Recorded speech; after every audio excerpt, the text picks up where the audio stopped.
Hi, I'm Liv. I'm the head features editor and news producer at the Mancunion, and I am here today with Aisha, who is the Wellbeing and Liberation Officer at the Student Union. Hello. Hi. So let's just get straight into it. The first question, please can you briefly explain what it means to be the Wellbeing and Liberation Officer? So Wellbeing and Liberation is like a big, massive remit, essentially. So my work primarily is in like 3 sections. So we have the wellbeing side, which is like to do with like physical health and also mental health. A lot of my focus this year has been on mental health and providing like extra opportunities for students to be helped with their mental health, and like different ways that we can increase capacity within like the services. And then the liberation side is like ensuring that no group is disadvantaged from being part of like liberation groups. So a lot of my work this year has been focusing on intersectionality. So in a lot of spaces I've been able to talk about how like improving, so like say somebody is part of like multiple different liberation groups, improving their experience in one isn't enough. We need to make sure that we're addressing each part of their identity in order to like improve their student experience. So yeah, wellbeing and liberation is quite large of a remit, but I really enjoy it. So. Cool. Just for our viewers, can you define what a liberation group is? Yes. So liberation group is a group who are disadvantaged, usually like either socially or like they're marginalised by society because they don't have the same like rights as like other groups. Okay, yeah. So this is your second year in the role, and in your campaign to be re-elected you had 3 focus points which you've sort of touched on. So you've got intersectionality and inclusivity, student safety and mental health. So what did you do to address these areas in your first year? So I'll go with the student safety sphere first. So obviously we had Reclaim the Night, which is our big campaign, which focused on coercion. Secondly, we had I had a really big push on a consent module in the university. It was very hard to push it for it to be mandatory. But we tried our best to like embed it in different areas of the university. So we managed to get a program in halls at the beginning of this year. So first year students would take some consent training, and it was about 7,500 students that took it, out of like 8,500. So it was a really big turnout. We've also trialled it in one of the schools, so the School of Arts, Languages and Cultures and Humanities. So they trialled it to see whether embedding it within Freshers' timetable increases the uptake. I'm going to be getting an update on that soon. Sorry, I don't have numbers at the moment. And yeah, we've given like active bystander training to society leaders as well, because we find that sometimes if students don't necessarily like trust the university, they tend to use their like society leaders as the first point of contact for that. And we also embedded it in any different areas that we could, essentially, and like addressing student issues when and as they come in, and providing that tailored support by speaking to faculty leads and trying to get that tailored support for the student. Okay. And then the other 2 sections, the mental health section. So I focused a lot on like working with different groups. So there was one big focus on like men's mental health, because like a lot of men have come to spoke to me and said that like they don't feel like they can access different services around the uni. So I was thinking and like working with them and figuring out how can we make them feel more like accepted and like improve their mental health provision in the university. So we're hoping to pilot a men's mental health talking circle. I'm working with the social prescribing team at the university, which is like a subsection of the counselling and mental health team, to basically like, so there'll be a facilitator which will be external, because it's a company called Mandem Meetup, and they like do different talking circles with men around the city. So that's one thing. Also, upon like speaking to different members of the Council of Mental Health Service, speaking to like the new Vice Chancellor. We're looking at the ways to increase partnerships within the city. So we looked briefly at that last year. We tried like a partnership with Mind at the Union here, and we're hoping to like extend that out to the university. So that's kind of like, it's in the process. It's taken a bit of a while, but yeah, that's one thing. And then last year we got some funding for like a sensory room. So that is for like anybody who's like suffers from mental health and might need like a less overstimulating atmosphere, and that should hopefully be done by January. But yeah, we got the funding like the back end of last year, for next year. And then the intersectionality and inclusivity part, so there's quite a bit in the sphere, but like one of them was like the Gender Expression Fund, which I think we might come on to later. And different parts is like working on a hidden disabilities campaign.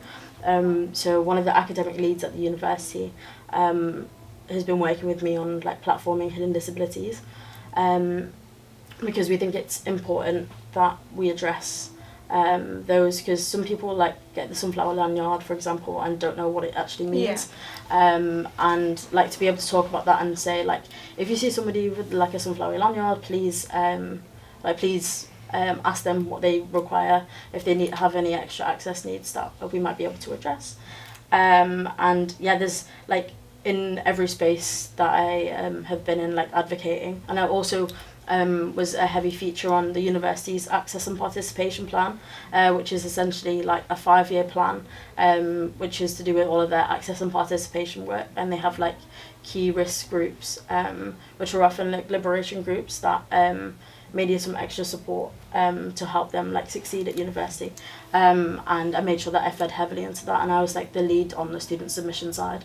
So just making sure that the university hears like our voice within their plan, and ensures they're doing things for students. Okay, thank you. We'll get on to most of what you've talked about more in detail after. I don't apologise. So the next topic I want to go on to is, one of your focuses, along with Katie last year, was a lot on decolonising the curriculum, and in that you appointed a decolonisation assistant.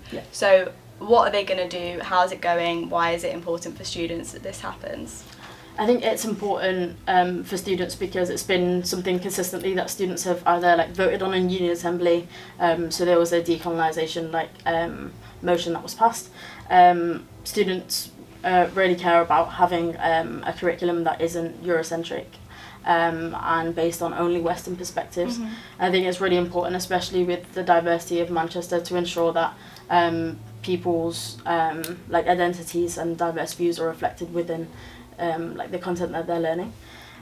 So we decided to hire a decolonisation assistant because we think that it needed like full focus on, because it's a really big issue in our university, and students have consistently come to us and said like, this is something that we really want. So so me and Katie like put our brains together and was like if we had it, we wanted it to be like led by students.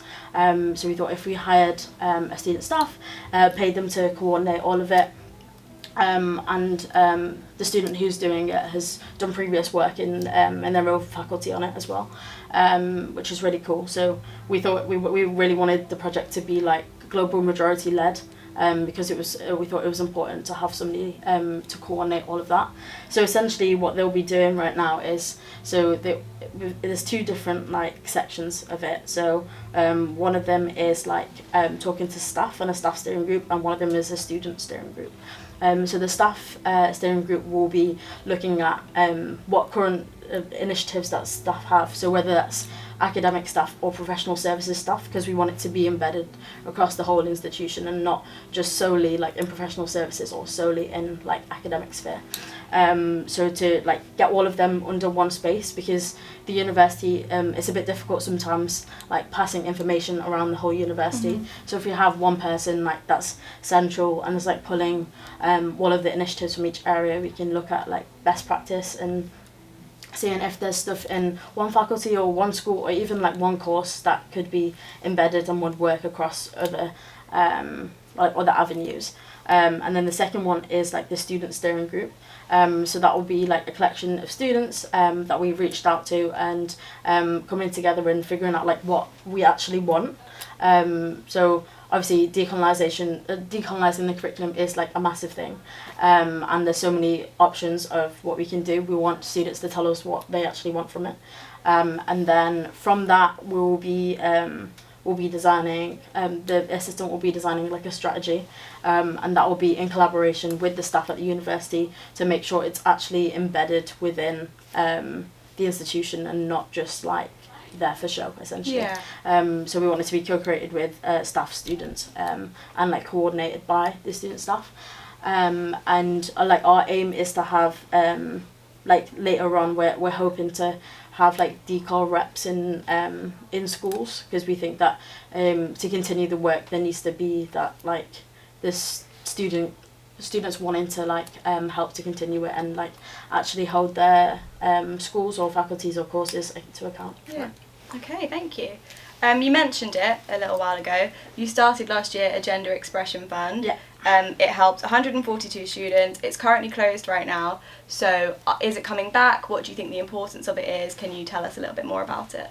Yeah, so I think it's extremely important, especially with a lot of the like anti-trans rhetoric at the moment, and also like the increased cost of living crisis. I think like a lot of trans students at the university feel kind of let down, and I think that by addressing some of the financial barriers they face to gender affirmation, we can like help their sense of belonging on campus. It is closed at the moment, and that's just because the university hadn't given us the money yet, but it will be opening in the next few weeks. Okay. But yeah, I think it's really important, and a lot of students have said that it's really helped them. It was designed in collaboration with trans students, and the stuff that people can buy is like also decided on by trans students. So basically anything they considered to be gender affirming, because we didn't want to make any assumptions about what they would like. We wanted it to be like shaped by what they need in order to like feel comfortable in their identity. I think like a lot of my work on this has extended like beyond the fund as well, so like advocating for like gender neutral toilets and other methods that will help improve trans students' experiences. I think like the gender expression fund is like a start, but it's not like the be all and end all of like trans inclusion within the institution. Yeah, okay. Staying on the topic of gender then, Reclaim the Night is in a couple of weeks, and that's obviously an event that's to campaign for the safety of women and gender minorities. You've said that you want to make it not as performative this year by introducing new concrete aims. So what are they? How did you come up with them? Why is it important? Yeah. So Reclaim, over the past few years, I think a lot of the feedback that we were getting from students was that they weren't coming, or they'd like felt like if they did come, it was because like it felt a bit performative and there wasn't really a call to action. So we I started a student steering group like the back end of like last year. So at the end of last academic year, I reached out to a load of societies and we formed like a student steering group essentially, because one of my manifesto points was to make Reclaim more student led. So it has been like very much student led this year. So we have our steering group that feed into, they're like part of like different societies, so they'll feed into from like their committee members and from their society members as well. So the three aims are to make the 142 and 111 24-hour buses, and also have like staff on board to help that, to help them. So it's something similar to like our student angel system here. So to have like people that really value like safety on buses, because obviously like 24-hour bus is amazing, but also we need to make sure that students are feeling safe on those buses if they are taking those. So is this just for the night of Reclaim, or sort of a long-term plan? As in the night buses? Yeah. Yeah, a long-term plan. Oh, okay. So it will be like throughout. We want like the night bus for a long-term plan. So yeah, the night buses, but we want to ensure that students are feeling like safe whilst they're on the buses. The second one is a lot of students have jobs in like the nighttime economy, so like restaurants, or like they work at gig venues, or even like placement students often work into the night as well. So we thought sorry, I'm just going on to the Unite the Union, which is one of the trade unions. This was one of their one of their campaign points. So I spoke to them and was like this is something that really affects students as well. So we'd really want to like collectively like try and get this aim like achieved. So it's essentially to lobby for like safe transport home for students, like if it's past 11 p.m. I think it's something that's really important, because especially when students are struggling with like cost of living and also like safety. So if they end up working and working late essentially, and then they can't afford to get home, and then they end up walking, that makes them more unsafe. So if like employers like if the council like implements a policy where employers have to like give their employees safe transport home, and then that will hopefully like help with students feeling safe in that space. And these were all aims co-created with those students, and also MMU officers as well, because I can bring it back to MMU in a second, but we wanted to get MMU more involved in it. And then the third one is trans inclusion in the Nighttime Safety Charter.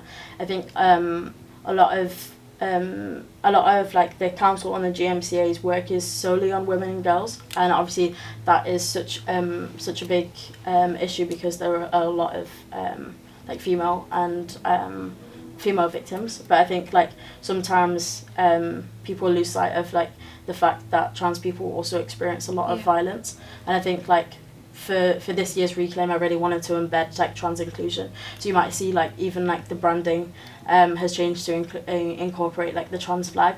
And I think it's really important, especially because a lot of our steering group are trans as well, to ensure that they feel safe coming to the march and they feel included.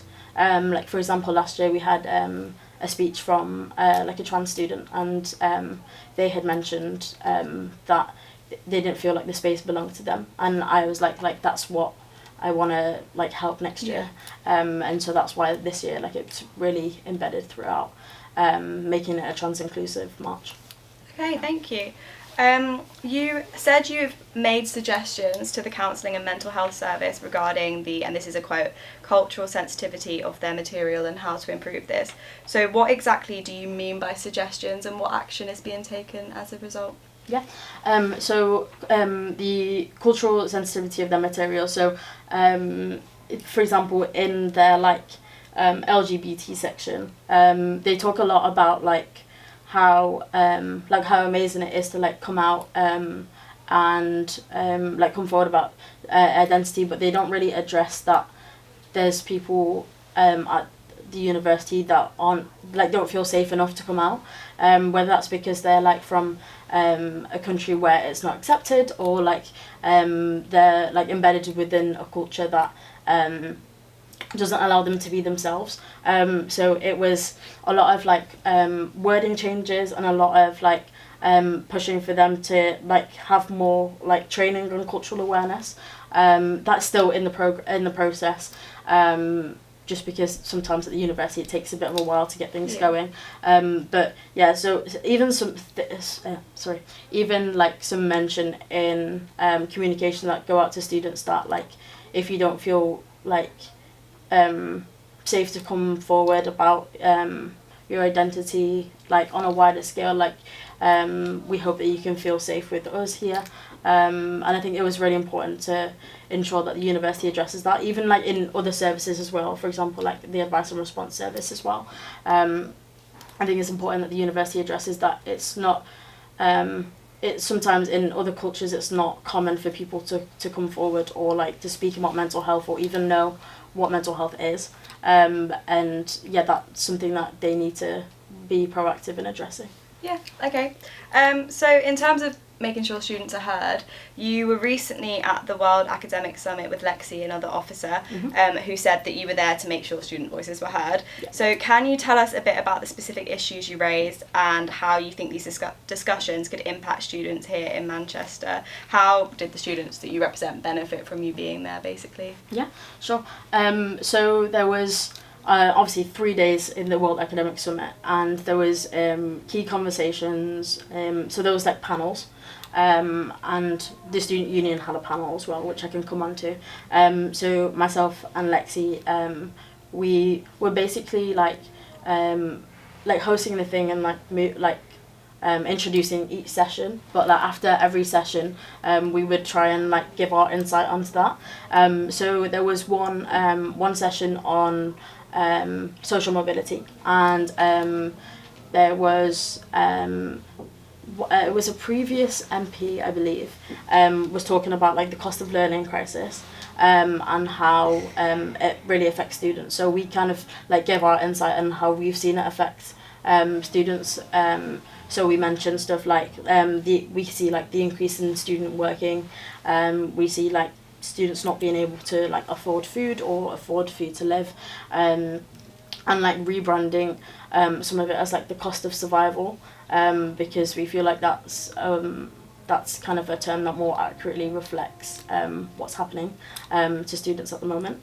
There was also a section on like responding to conflict in humanitarian crisis zones, which was a really insightful discussion, and it was really important that we kind of like got the student perspective in that, because obviously it's such like a lot of students are like protesting about that at the moment, and it was so there was an individual that had worked in, for example, like Ukraine, in Gaza, so there was we talked a lot about that and the importance of working in those crisis zones and helping like the civilians on the ground, and there was also like sessions in between, and like moments in between where we get to speak to different vice chancellors about like the issues they face at their university, and like giving them advice like directly from students about like how to address some of these. But yeah. Okay, so just very quickly, because we're getting to the end of our time, on the topic of Gaza and everything that's going on, there obviously was a Palestine protest outside of the academic summit as it was happening. So sort of how do you mediate that? Do you, as someone that represents student voice, how do you feel about making sure that those voices are heard as well when you're in events like that? Like, do you think it's right to be attending events like that when it does go against what some students want? I think it was important for us to be on the stage, for example, because like embedding student voice within those spaces, like if we weren't there, it would be like, for example, it could be like an academic, and like the student perspective wouldn't feel heard.